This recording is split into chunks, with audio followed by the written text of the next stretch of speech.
हम गुंजन चौधरी मैथिली गुंजन चैनल पर समस्त मिथिलावासी के प्रणाम करै छी।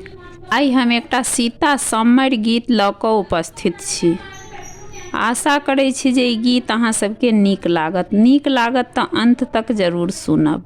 सोतल छलहुँ ऊँचरे हबेलिया,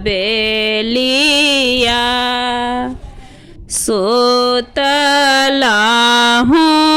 आँचर ओछाए गे माई, सोतलहुँ आँचर ओछाए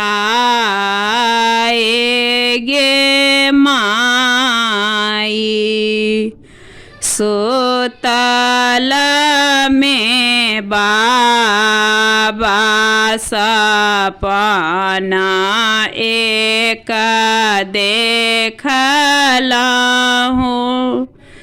तिरहुत हाट विवाह गे माई, तिरहुत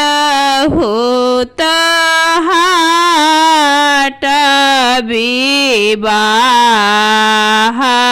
गे माई, जे तिरहुतिया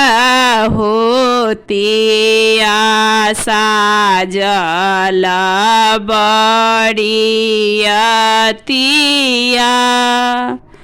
थर थर काँपए करे जगे माई, थर थर काँपए करे जगे माई, किए देखी आहे बेटी बई सका देबनी, किए देखी देबनी तामो लागे माई, किए देखी देबनी तामो लागे माई, किए देखी आहे बेटी जाई तो का देबनी, किए देखी सुबोधि सियाना गे माई, किए देखी सुबोधि सियाना गे माई, चाइला देखी आहे बेटी बई सका देबैना,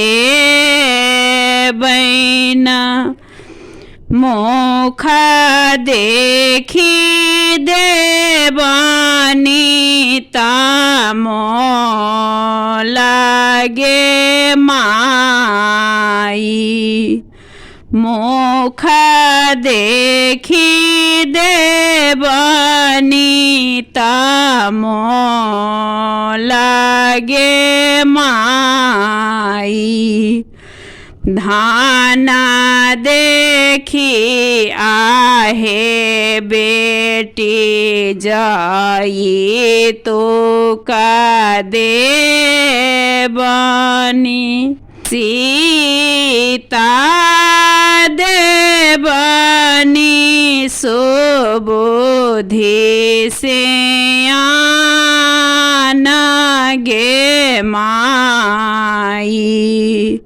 सीता देवन सुबुद्धि से आना गे माई।